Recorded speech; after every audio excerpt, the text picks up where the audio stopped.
జోగయ్య గారు మాత్రం తగ్గేదే లేదంటున్నారు. ఏది ఏమైనా నువ్వు 24 సీట్లు ఇస్తే ఇచ్చినావు, కానీ పవన్ కళ్యాణ్కి ముఖ్యమంత్రిగా షేరింగ్ ఉంటుందా ఉండదా?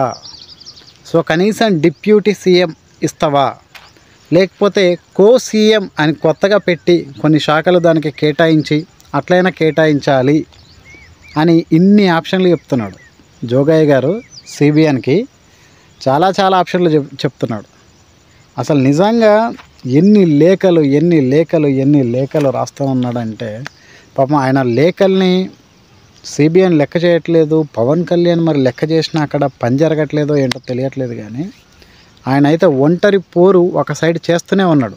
అతను అన్ని లేఖలు అవి రాస్తూ ఉంటే కొంతమందికి డౌట్ కూడా వస్తుంది, ఈ లేఖల వల్ల ఏం చేయాలనుకుంటున్నాడు ఈయన?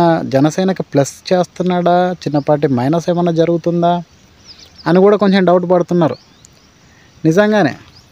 సో అంటే లేఖలు రాస్తే పవన్ కళ్యాణ్ గారికి డైరెక్ట్గా చేరుకునేలాగా అతను మాత్రమే చదువుకుని ఆలోచించుకొని నిర్ణయం తీసుకునేలాగా ఉంటే బాగుంటుంది, కానీ ఈ పబ్లిక్గా లేఖలు రిలీజ్ చేయడము, అందరూ అది చదువుకోవడము, దానివల్ల నువ్వు ఇది చేస్తావా చేయకపోతే నువ్వు వేస్టా, ఇట్లాంటివి కొంచెం స్ప్రెడ్ అయిపోయి అది ఆపోజిట్ వాళ్ళకి ఏమైనా ప్లస్ అవుతుందేమో అని కొంచెం అనిపిస్తుంది. బట్ ఆయన అయితే హోల్ అండ్ సోల్గా పవన్ కళ్యాణ్ గారి కోసం కష్టపడుతున్నారు అనిపిస్తుంది.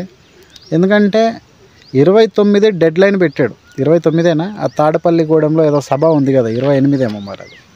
సో ఆ సభలో నువ్వు తేల్చాలి పవన్ కళ్యాణ్కి జనసేనకి ఏమి ఇస్తున్నావు, ఏమి ఇవ్వట్లేదు, అన్ని వర్గాలకు మంచి జరుగుతుందా లేదా అనేది ఆ రోజు నాకు తెలిసిపోవాలి. తెలియకపోతే ఇంకా నా కార్యాచరణ నేను ఏం చేయాలో ఇంకా అది చేస్తాను అని చెప్పేసి ఒక అల్టిమేటమే జారీ చేసినంత పని చేశాడు ఈరోజు జోగయ్య గారు. సో అది పరిస్థితి. జోగయ్య గారు మరి ఏం చేస్తారు అనేది మనం ఆ రోజు చూడాలి. అంటే అన్నీ మంచిగా జరిగాయి అనుకోండి, తను కామ్గానే జనసేన వైపు పవన్ కళ్యాణ్ వైపు ఉండి కష్టపడుతూ పని చేసుకుంటూ వెళ్ళిపోతాడు. లేదు సరిగా అక్కడి నుంచి రిప్లై రాకుండా పవన్ కళ్యాణ్కి జనసేనకి అన్యాయం జరిగితే మాత్రం ఇంకా ఆయన ఏం చేయాలో అది చేస్తానని అయితే మరి ఆ లేఖలో అయితే తెలియజేయడం జరిగింది. సో అదైతే కొంచెం ఇంట్రెస్టింగ్ పాయింటే. అండ్ ఇంకోటి ఏంటంటే పవన్ కళ్యాణ్ ఆస్తులు అమ్ముకుంటున్నారు అని ఈరోజు అయితే న్యూస్ అయితే బయటకు వచ్చింది.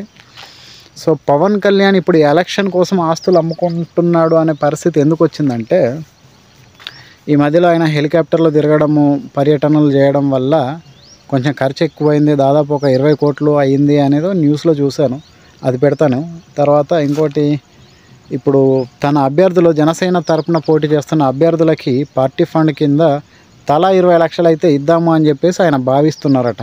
సో అవన్నీ కోసమని తను కూడా ఎక్కడైతే పోటీ చేస్తాడో అక్కడ నెగ్గడం కోసమని చిన్నపాటి ఖర్చులు ఉంటాయి. కాబట్టి ఓవరాల్గా అయితే ఒక 100 కోట్లు అయితే పార్టీకి రెడీ చేసుకొని పెట్టుకునే పరిస్థితిలో ఆయన ఇప్పుడు ఉండి, ఎక్కడైతే స్థలాలు కానీ ఇల్లు కానీ ఉన్నాయో వాటిని అమ్మే పనిలో ఉన్నాడు.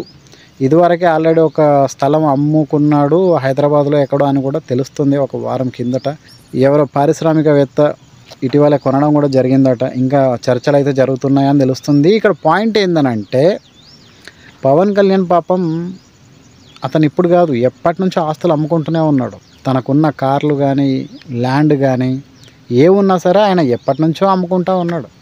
ఆయన కోసం కాదు, ఆయన ఏదో నిలబడాలి, గెలవాలి, అదిరిపోవాలి, ఏదో పదవులు పొందాలని ఆయన ఉద్దేశం కాదు. ఆయన ఎప్పుడు కూడా ఏది చేసినా జనం కోసం, ఆయనకు జనం పిచ్చేందో కానీ ఆ జనాల కోసం మాత్రం ఎన్నో అమ్ముకుంటూ వచ్చాడు ఇప్పటిదాకా.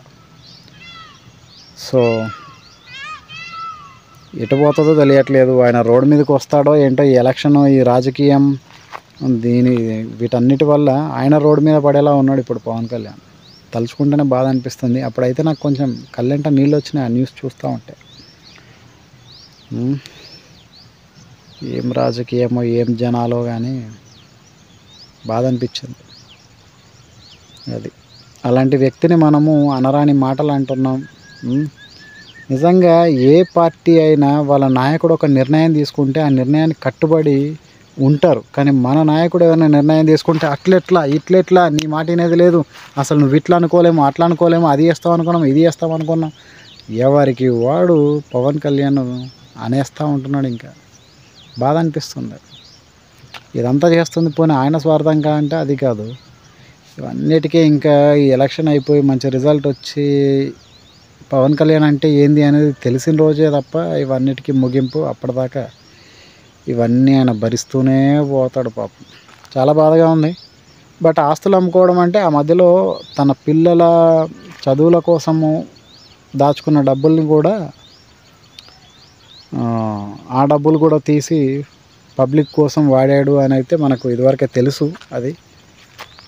సో ఆస్తులు అమ్ముకోవడం అనేది అయితే అది ఎప్పటి నుంచో ఉన్న ప్రాసెసే. బట్ ఇప్పుడు ఏంటంటే ఎలక్షన్ తనకు కూడా ఒక 24 సీట్లు వచ్చాయి కాబట్టి ఎక్కడైతే వాళ్ళు నిలబడుతున్నారో తల ఒక 20 లక్షలు ఇవ్వడం పార్టీ ఫండ్ కింద. సో వాళ్ళ గెలుపు కోసం తప్పదు కదా, మరి పెట్టుకోవాల్సి ఉంటుంది, ఇవన్నీ ఉంటాయి అది. సో గెలిపించుకుందాం. పవన్ కళ్యాణ్ ఏదైతే కోరుతున్నాడో అది జరిగేలాగా మనందరం పవన్ వైపే ఉందాం, ఏమన్నా కానీ.